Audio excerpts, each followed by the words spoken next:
Aromas, this is Aromie here, and welcome back to Degraman? Degraman? I don't know. We are here with Ryu, a new character.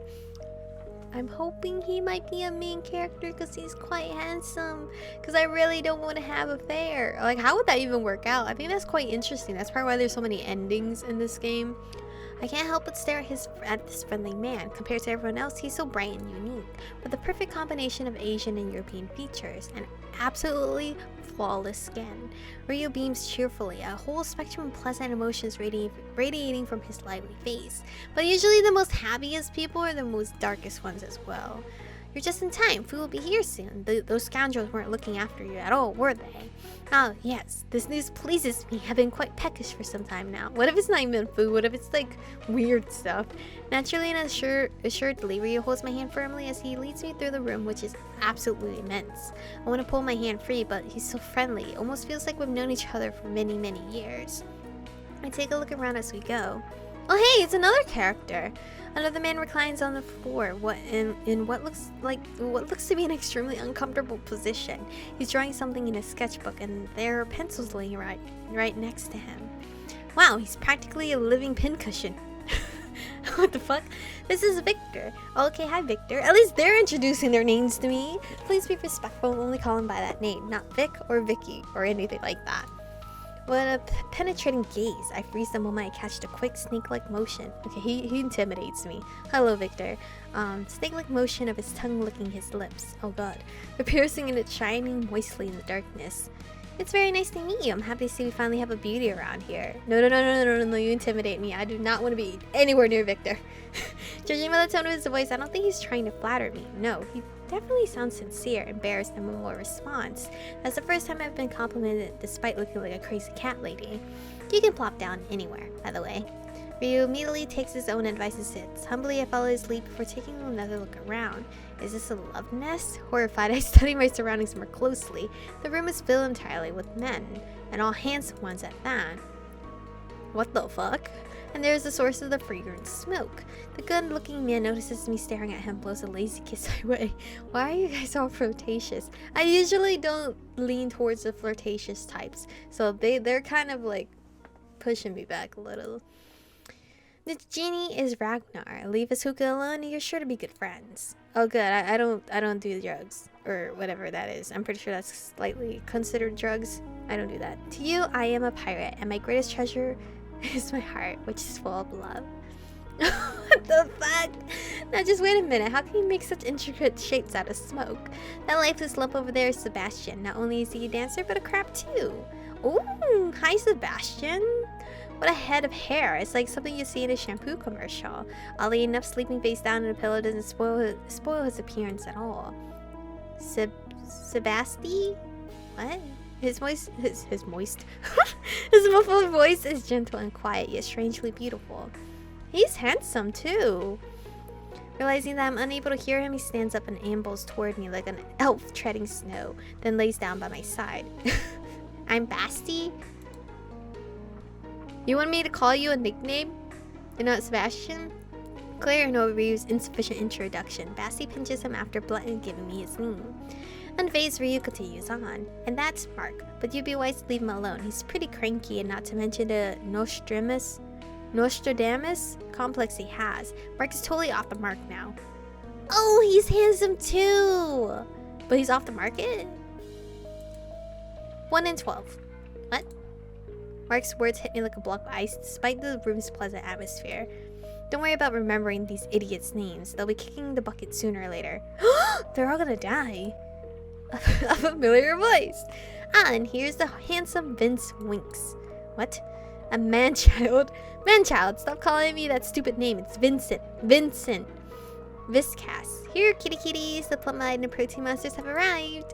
Vincent throws a pillow at Ryu, which knocks him onto his back. So Purple Eyes has a name after all, and it seems there's friction between him and Ryu, although I'm not sure why.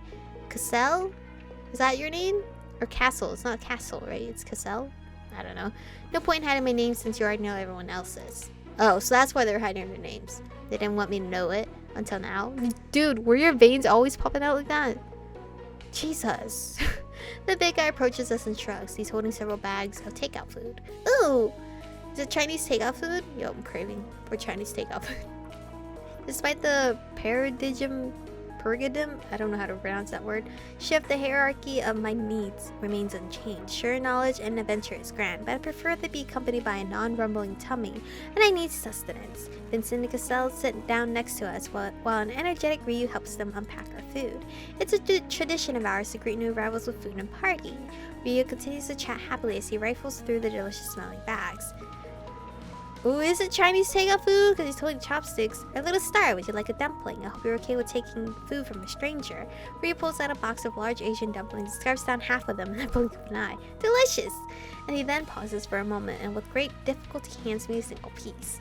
Ew! Don't even think about sharing food with that living trash can. Then quickly returns to chatting while stuffing his face. We're kind of like superheroes. Leaving his hookah behind, and like a predator, Ragnar creeps in close before leaping into a bag and confiscating a box of pizza. Mark's sitting behind us, rustling through a package of licorice jelly beans. Ew, licorice? Well, like black licorice? I hate black licorice. But I don't know if that's the one he got. While Sebastian chews on a carrot next to me, and he looks just like a little bunny with those gentle eyes. Victor seems to be sketching something with a pencil, and he keeps glancing at me with a sharp, penetrating gaze.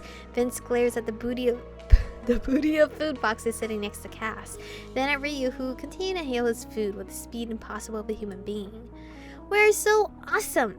We have superpowers and we slay monsters, and you're even awesomer. Puzzled by Ryu's nonsense, I stare at him dumbly.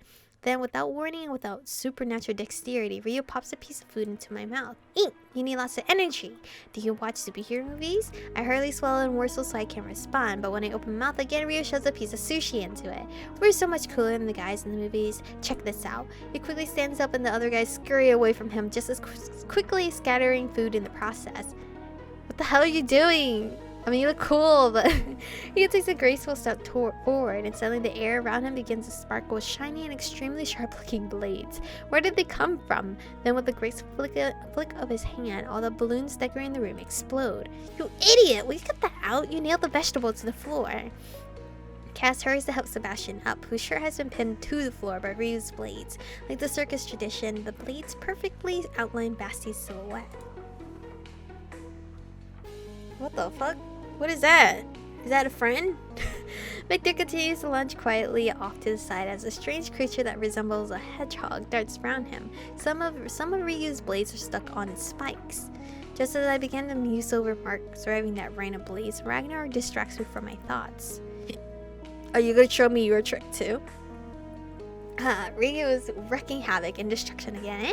And without me. Inhaling deeply from his hookah, Ragnar blows the shimmering smoke into the air, forming the outline of what looks to be the Titanic, which then rams into Ryu at full speed, knocking not only him to the floor but everything else in the room as well.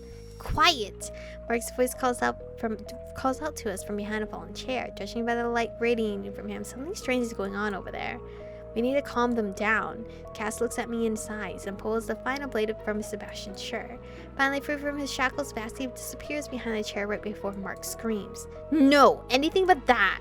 The light in the air slowly fades. Cass promptly turns to Ragnar and snatches his hookah away. Deeply offended, the genie glares back at him. Just as Ryu begins to pull himself up from the floor, Vince unceremoniously shoves his lollipop into his mouth. It's you! Sitting down next to me, Victor holds hands to get a picture. And the only sound I can hear in the entire room is my jaw hitting the floor. Despite everything else I've seen up to this point, this shocks me the most. Its accuracy is astonishing, but there's just one problem. I'm completely naked, and everything that's hidden beneath my clothing is drawn with startling precision. Yo, can you see through things? They threw like cloth and shit? How? I've got a good imagination. I highly doubt it. More like a good vision with x-rays to boot. That's not exactly it. Take the picture.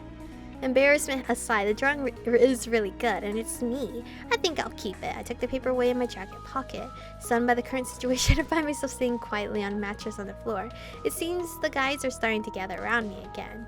Don't worry, I only show my drawings to those I've drawn. Victor begins to soothingly stroke my back. It's a ew, don't touch me.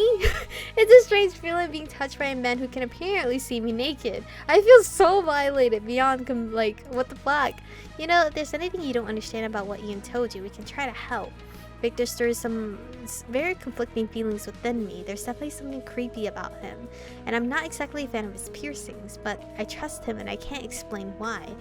Yo, is he like, I don't know, brainwashing me? After listening to one of Ian's explanations, you could honestly forget who you are. Everyone grunts in agreement. Is someone finally going to explain what happened to me? Focusing on my thoughts, I decided to start from the beginning. Earlier today at the university, at lunch, I started noticing strange things happening around. Changes in the physical composition of matter, strange light phenomena, pockets of frozen time. If only Vincent Cassell had arrived on time, our lovely lady here would not have suffered for so long and all alone at that. Nobly, Ragnar turns to me, clears his throat of smoke, and takes my hand. Next time I'll be the one who saves you, and I promise to be on time. Enough with the intimacy! Vince slaps Ragnar's hand, who winces and pulls away. Victor then hands me a sketchbook with one hand while holding an eraser in the other. I flinch thinking he's showing me another naughty drawing, but I'm shocked to discover that the image is even worse. It's the man I saw from beneath the water. Once I've gotten a good look at him, Victor immediately erases it. Yeah, that's what I saw. I feel Victor's soothing caress again, but this time it's on my knee. Bro! Slap Victor or push his hand away? I think I would push it away. So everybody's closest, I gasp and quickly push his hand away. He grins but doesn't look particularly upset. Sorry, I was lost in thought. Break the filthy pervert's arms. I, Ryu, call upon the power of the dumplings. Ryu jumps up and overpowers Victor, who doesn't offer much resistance.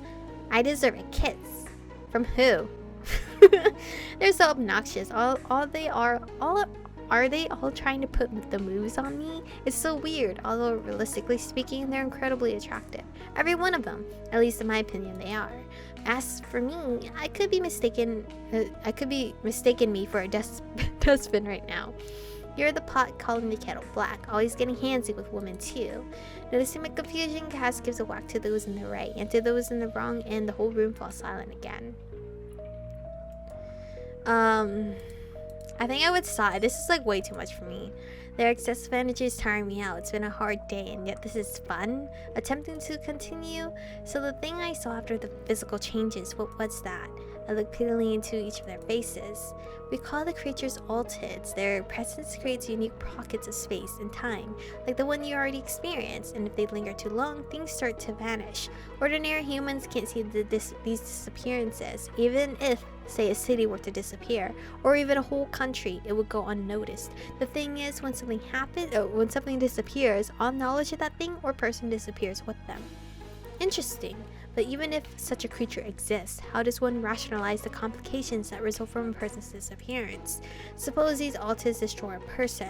What if their home belongings remain? What about the fate of the people they interacted with and influenced? What if they had children? That's true. Or would it get all erased? I think on it for a bit, then decided to return to the story. Don't worry, that's what we're here for. Ryu jumps up again. It seems nothing can dampen his joie de vivre. Joie de vivre? I don't know.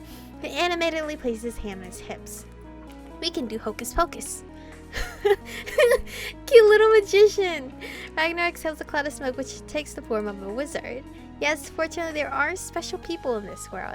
Ian believes the thing that just separates them from the rest is their link to the fourth dimension. Well, that and something to do with the principle of uncertainty. But if you want more of an explanation than that, you'll have to ask Ian about it. No thanks, I'll pass. But what does all of this have to do with the fourth dimension? Aren't humans three-dimensional beings?